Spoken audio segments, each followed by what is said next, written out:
고난 주간에 교회 학교 선생님이 아이들에게 예수님의 고난에 대해서 설명을 해 주었습니다. 예수님께서 체포당하시고 골고다 언덕의 십자가에 못 박히셔서 가시 면류관을 쓰시고 붉은 피를 흘리고 죽으셨다고 설명을 해 주었습니다.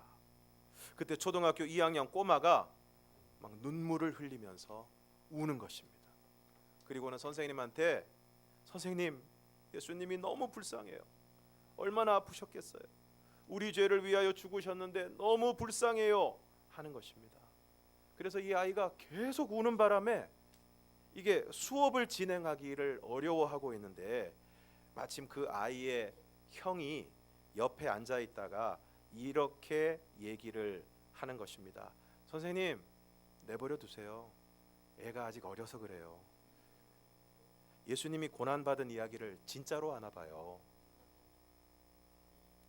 오늘 여러분은 예수님의 십자가 고난 그리고 부활하심을 진짜로 믿고 있습니까? 고린도전서 15장 1절에서 2절을 우리가 함께 읽겠습니다. 1절과 2절 시작. 형제들아, 내가 너희에게 전한 복음을 너희에게 알게 하노니 이는 너희가 받은 것이요 또 그 가운데 선 것이라. 너희가 만일 내가 전한 그 말을 굳게 지키고 헛되이 믿지 아니하였으면 그로 말미암아 구원을 받으리라. 사도 바울은 오늘 고린도 교회 교인들에게 내가 너희에게 전한 복음을 알게 한다고 하면서 이는 너희가 받은 것이요 또 그 가운데 선 것이라고 이야기하고 있습니다. 그리고 너희가 만일 내가 전한 그 말을 굳게 지키고 헛되이 믿지 아니하였으면 그로 말미암아 내가 너희에게 전한 그 복음으로 말미암아 구원을 받을 것이라고 말씀하고 있습니다. 사랑하는 성도 여러분, 오늘 저와 여러분이 복음을 굳게 지키고 그 복음을 헛되이 믿지 아니함으로 그것을 믿음으로 구원을 받을 수 있기를 주님의 이름으로 축원합니다. 오늘 우리가 교회만 왔다 갔다 하면 안 됩니다. 예수님을 진짜로 믿어야 합니다. 긴가민가 하면 안 됩니다. 왔다 갔다 하면 안 됩니다. 헛된 믿음은 우리를 구원할 수가 없습니다. 분명한 믿음, 확실한 믿음, 그것이 우리를 구원할 수 있습니다.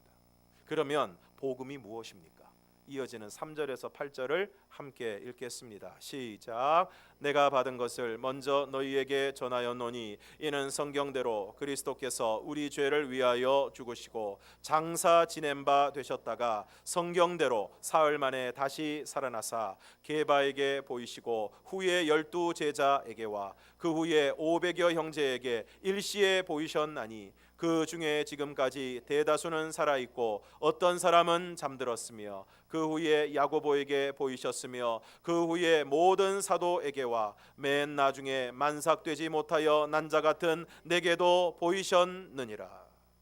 3절에서 내가 받은 것을 먼저 너희에게 전하였다고 하면서 이는 성경대로 그리스도께서 우리 죄를 위하여 죽으시고 장사 지낸 바 되셨다가 성경대로 사흘 만에 다시 살아나셨다는 것입니다.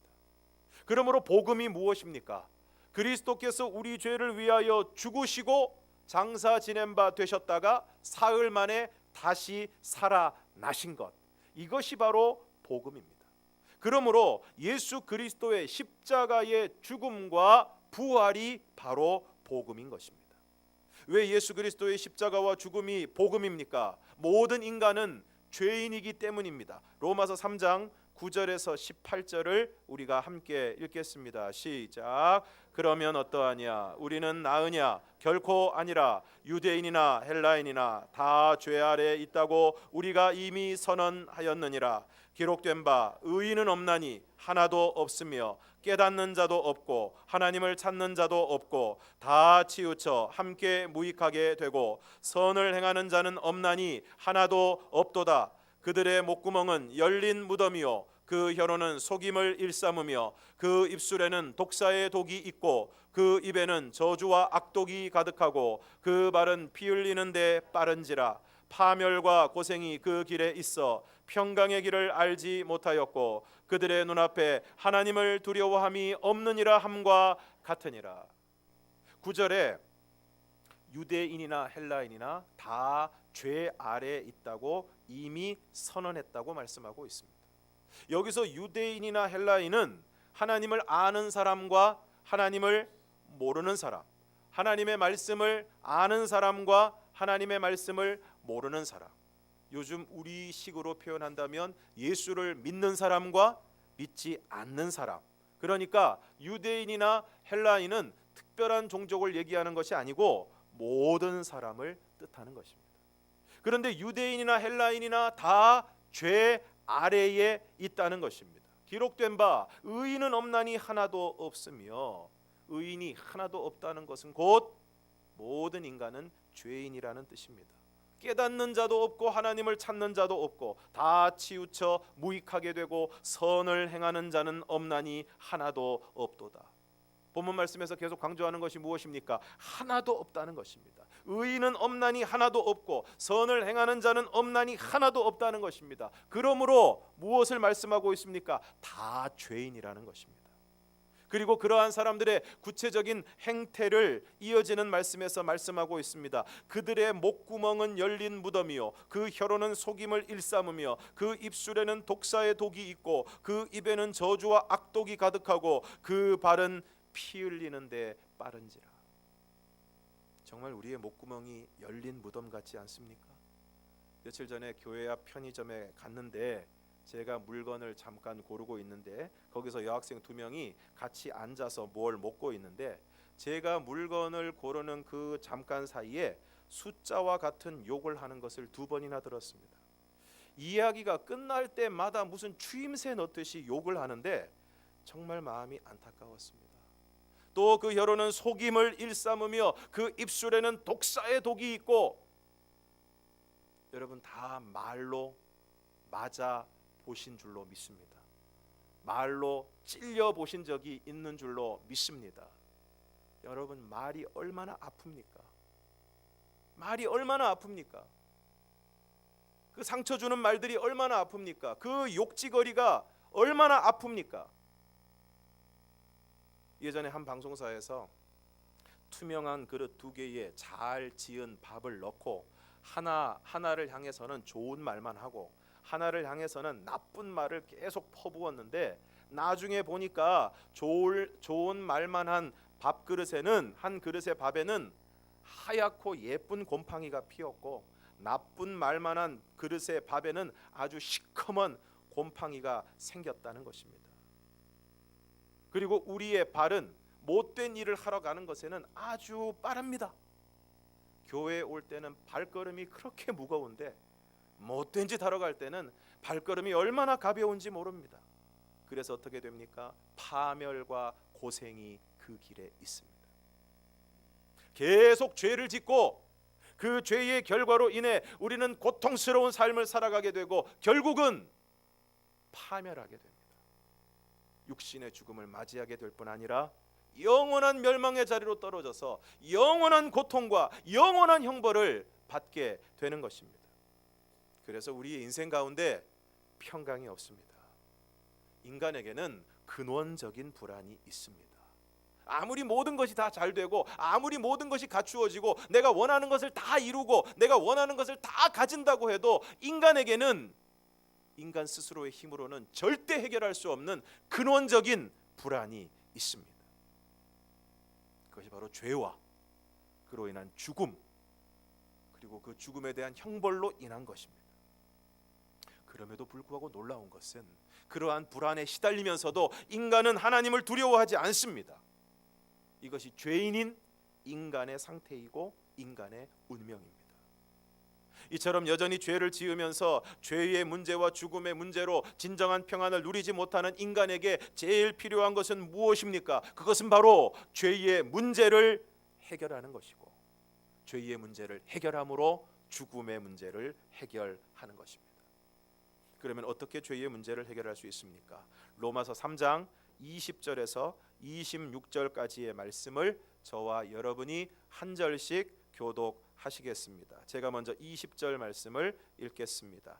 그러므로 율법의 행위로 그의 앞에 의롭다 하심을 얻을 육체가 없나니 율법으로는 죄를 깨달음이니라.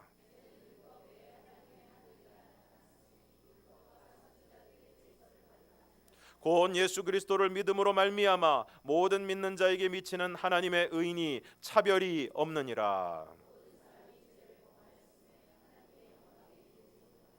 그리스도 예수 안에 있는 속량으로 말미암아 하나님의 은혜로 값없이 의롭다 하심을 얻은 자 되었느니라.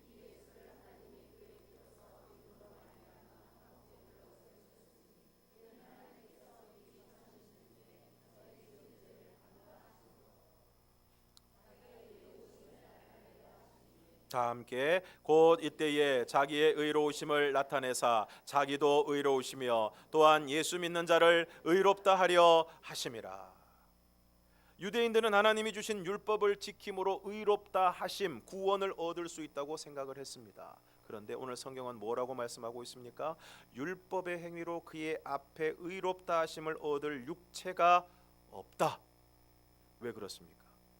우리가 아무리 발버둥 쳐도, 아무리 그 율법의 말씀을 따라서 살려고 해도 그 율법의 모든 요구를 우리는 충족시킬 수가 없기 때문입니다. 그래서 율법의 행위로는 구원을 받을 수가 없습니다. 그런데 21절에 보면 이제는 율법 외에 하나님의 한 의가 나타났다는 것입니다. 그것이 무엇입니까? 곧 예수 그리스도를 믿음으로 말미암아 모든 믿는 자에게 미치는 하나님의 의인이 차별이 없느니라. 23절 24절을 다시 한번 읽겠습니다. 시작. 모든 사람이 죄를 범하였음에 하나님의 영광에 이르지 못하더니 그리스도 예수 안에 있는 속량으로 말미암아 하나님의 은혜로 값없이 의롭다 하심을 얻은 자 되었느니라.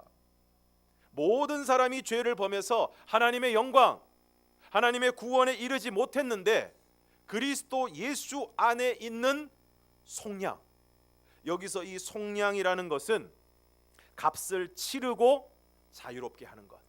옛날 노예를 사고 팔던 시대에 어떤 사람이 노예로 팔렸으면 그 사람을 풀려나게 하기 위해서는 그 사람에게 해당되는 몸값을 지불하고 그래야만 그 사람이 자유를 얻을 수가 있는 것입니다. 마치 이와 같이 25절에 보면 이 예수를 하나님이 그의 피로써 믿음으로 말미암는 화목 제물로 세우셔서 우리의 죄에 대한 값을 치르시고 이제 예수를 믿는 자를 예수님이 십자가에 달려 죽으심으로 나의 모든 죄값을 치르셨음을 믿고 예수님을 구주와 주님으로 믿는 자들을 그리스도 예수 안에 있는 속량으로 말미암아 하나님의 은혜로 값없이 의롭다 하심으로 구원하시는 것입니다. 그러므로 예수 그리스도의 십자가의 죽음은 복음입니다. 예수 그리스도께서 우리의 모든 죄를 대신하여 십자가에 죽으심으로 우리의 죄값을 치르심으로 속량하심으로 우리의 죄 문제가 해결되고 구원을 받게 되었습니다. 그런데 복음에는 한 가지 내용이 더 있습니다. 그것은 그리스도께서 우리 죄를 위하여 죽으시고 장사 지낸 바 되셨다가 성경대로 사흘 만에 다시 살아나셨다는 것입니다.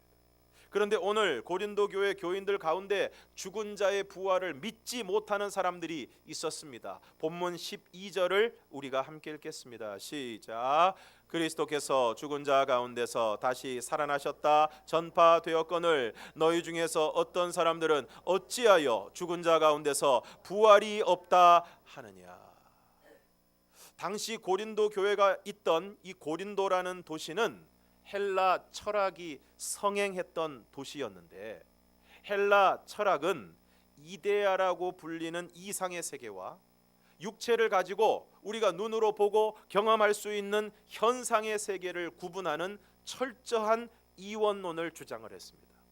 그런데 이 이원론에서 이상의 세계인 이데아의 세계는 선한 것이고 우리의 육체를 비롯해서 우리가 눈으로 보고 경험할 수 있는 현상의 세계는 악하고 더러운 것이라고 가르쳤습니다.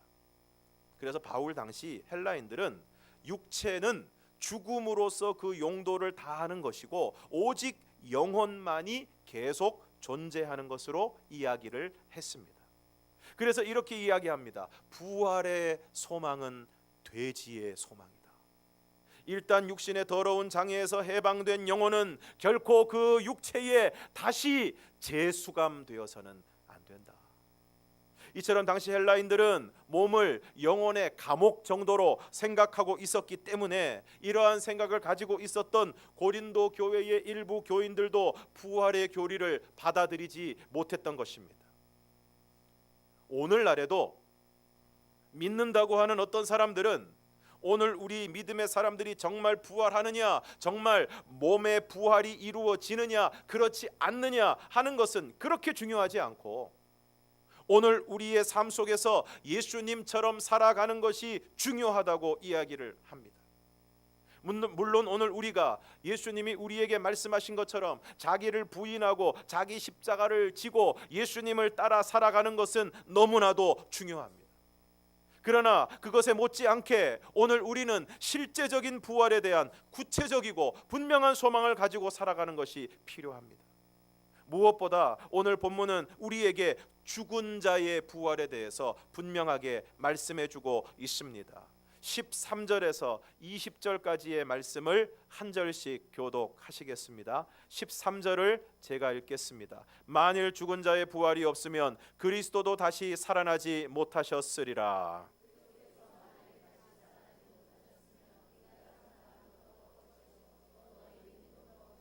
또 우리가 하나님의 거짓 증인으로 발견되리니 우리가 하나님이 그리스도를 다시 살리셨다고 증언하였음이라. 만일 죽은 자가 다시 살아나는 일이 없으면 하나님이 그리스도를 다시 살리지 아니하셨으리라.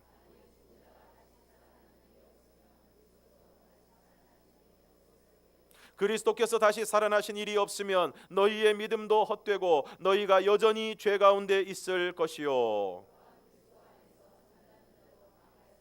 만일 그리스도 안에서 우리가 바라는 것이 다만 이 세상의 삶뿐이면 모든 사람 가운데 우리가 더욱 불쌍한 자이리라. 그러나 이제 그리스도께서 죽은 자 가운데서 다시 살아나사 잠자는 자들의 첫 열매가 되셨도다. 만일 죽은 자의 부활이 없으면 그리스도도 다시 살아나지 못하시고 그리스도께서 다시 살아나지 못하셨으면 우리가 전파하는 것 예수 그리스도의 죽음과 부활도 헛것이요 또 너희 믿음도 헛것이라는 것입니다. 오늘 우리가 부활절이라고 새벽부터 막 새벽 촛불 예배 드리고 부활주일 예배 드리고 또 우리 찬양되는 칸타타까지 하는데 이거 다 헛것이라는 것입니다. 그리고 그리스도께서 다시 살아나신 일이 없으면 너희의 믿음도 헛되고 너희가 여전히 죄 가운데 있을 것이요 또 그리스도 안에서 잠자는 자도 망하였으리니. 사도 바울 당시는 물론이고 오늘 우리도 예수님께서 다시 살아나셨다고 믿고 있는데 만약 예수님이 다시 살아나신 것이 아니라면 오늘 우리의 믿음은 헛것이 되고 오늘 우리의 믿음이 헛것이 되면 예수 그리스도의 십자가와 부활을 통해서 우리에게 주어지는 죄사함도 무효가 되므로 오늘 저와 여러분이 여전히 죄 가운데 있고 여전히 죄인이라는 것입니다. 뿐만 아니라 그리스도 안에서 잠자는 자 예수 그리스도를 믿고 죽은 사람들 나중에 틀림없이 부활할 것으로 믿고 부활의 소망을 가지고 죽은 자들도 그것으로 끝이라는 것입니다. 말도 안 되지만 예를 들어 예수를 믿어서 죄사함은 받았습니다. 그런데 다시 살아나지 못하고 그것으로 끝났습니다. 그러면 여러분 이것이 진정한 구원일 수 있겠습니까? 그러므로 오늘 우리의 구원은 단순한 사죄의 선언으로 끝나는 것이 아닙니다.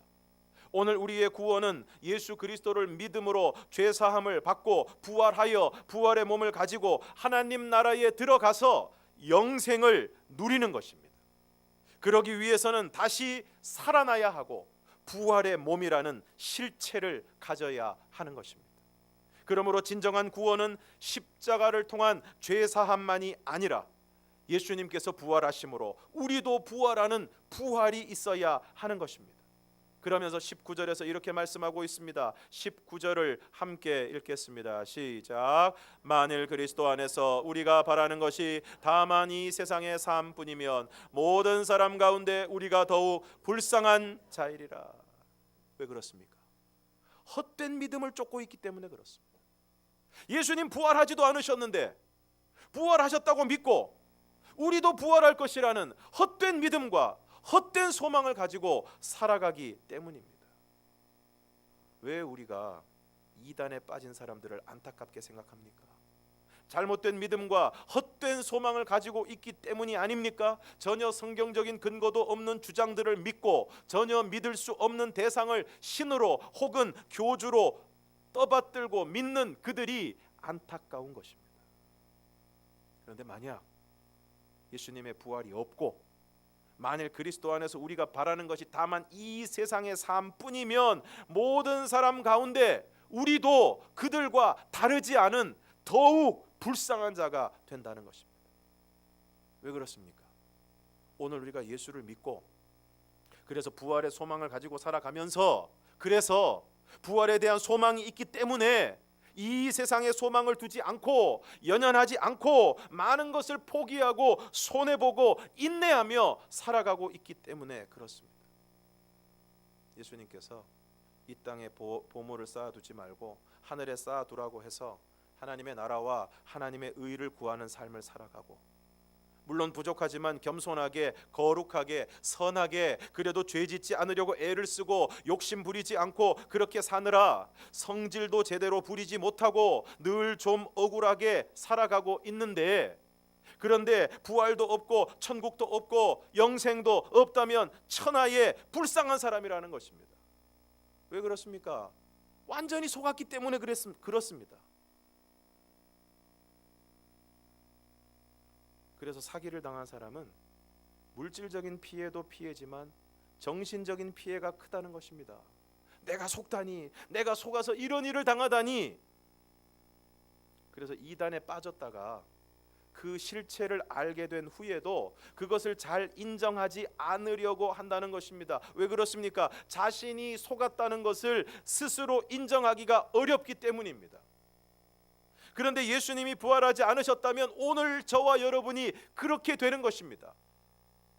그러나 오늘 고린도전서 15장 20절은 우리에게 놀라운 선언을 선언하고 있습니다. 함께 읽겠습니다. 시작. 그러나 이제 그리스도께서 죽은 자 가운데서 다시 살아나사 잠자는 자들의 첫 열매가 되셨도다. 할렐루야. 그렇습니다. 그리스도께서 죽은 자 가운데서 다시 살아나셨습니다. 예수님 부활하셨습니다. 그리고 잠자는 자들의 첫 열매가 되셨습니다. 첫 열매는 무엇을 의미하는 것입니까? 이제 둘째 열매, 셋째 열매, 넷째 열매 계속 이어서 부활의 열매가 맺어질 것을 말씀하고 있는 것입니다. 그러므로 오늘 예수 그리스도를 믿는 예수 그리스도의 십자가의 부활을 믿는 저와 여러분도 부활하게 될 줄로 믿습니다. 21절 22절을 함께 읽겠습니다. 시작. 사망이 한 사람으로 말미암아 죽은 자의 부활도 한 사람으로 말미암는도다. 아담 안에서 모든 사람이 죽은 것 같이 그리스도 안에서 모든 사람이 삶을 얻으리라. 오늘 성경은 우리에게 밝히 말씀해 주고 있습니다. 그리스도 안에서 모든 사람이 삶을 얻으리라. 저는 지난 금요 기도회 때도 잠깐 말씀을 드렸지만 사랑하는 아내와 저희 아이들과 오래오래 같이 살고 싶습니다. 그리고 우리 동일교회 성도들과도 함께 오래오래 같이 살고 싶습니다.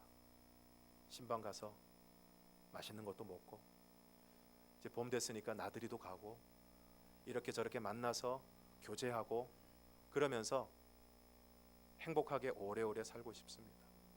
물론 여러분 가운데는 별로 그렇게 하고 싶지 않다는 마음이 드시는 분들도 계시겠지만 어쨌든 저의 마음은 그렇습니다.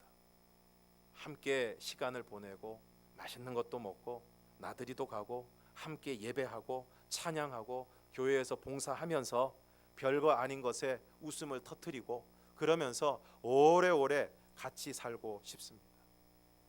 그래서 부활하고 싶고 영생을 누리며 살아가기를 원합니다. 여러분과 여기에서뿐만 아니라 나중에도 저와 여러분 모두가 부활해서 저 하나님의 나라에서도 여러분의 모습을 바라보면서 여러분과 함께 영생을 누리고 그 가운데서 기쁨을 누리며 살아갈 수 있기를 바랍니다. 그런데 지금까지 제가 나름대로 철학도 공부하고 다른 종교도 알아보고 했는데 오늘 저에게 확실한 부활의 소망과 영생의 소망을 주시는 분은 바로 예수님 한 분이십니다. 십자가에 죽으시고 3일 만에 부활하셔서 부활의 첫 열매가 되셔서 예수님 자신이 친히 부활의 증거가 되어 주신 예수 그리스도, 오직 그분만이 우리의 영원한 부활의 소망이 되시는 줄 믿습니다. 그래서 주님께서 친히 말씀하십니다. 요한복음 14장 6절 함께 읽겠습니다. 시작. 예수께서 이르시되 내가 곧 길이요 진리요 생명이니 나로 말미암지 않고는 아버지께로 올 자가 없느니라. 사도행전 4장 12절 함께 읽겠습니다. 시작. 다른 이로서는 구원을 받을 수 없나니 천하 사람 중에 구원을 받을 만한 다른 이름을 우리에게 주신 일이 없음이라 하였더라. 그리고 사랑하는 사람들을 다시 만나고 싶습니다. 평생 손자를 위해 자신의 모든 것을 내어주시고 무조건 사랑해 주시고 또 늘 기도해 주셨던, 그런데 정작 제대로 된 효도를 받아보지 못하신 할머니를 다시 만나고 싶습니다. 평생 가족들을 힘들게 하셔서 살아계시는 동안에는 가족들로부터 홀대를 받으셨지만 이제 죄송한 마음이 가득한 아버지를 다시 만나고 싶습니다. 우리 교회에서 함께 신앙생활 하면서 너무나 수고하고 애쓰셨던, 교회 안에서는 물론이고 수련회 때마다 빠지지 않고 거기를 찾아가셔서 따라가셔서 아이들 밥을 해주시고 또 교회의 굳은 일을 마다하지 않으시고 성도들을 섬기고 교회를 돌보았던, 부족한 저와 성도들을 섬겨주셨던 우리 권사님들, 집사님들 정말 다시 만나고 싶습니다. 그래서 이 땅에 계실 때 미처 다 하지 못했던 말들, 그리고 해드리지 못했던 섬김, 그것을 그곳에서 이루고 싶습니다. 그리고 이 땅에서 정말 어렵게 살았던 분들, 그리고 억울함을 당했던 분들을 위해서 부활은 반드시 있어야 합니다. 누가복음 16장에 보면 거지 나사로가 평생 부자의 상에서 떨어지는 것을 먹고 살았습니다. 심지어 개들이 와서 그 몸의 헌대를 핥았습니다.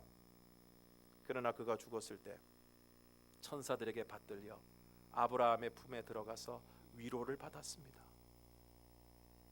오늘 우리들 가운데, 우리들 주변에 힘든 사람들이 너무너무 많습니다.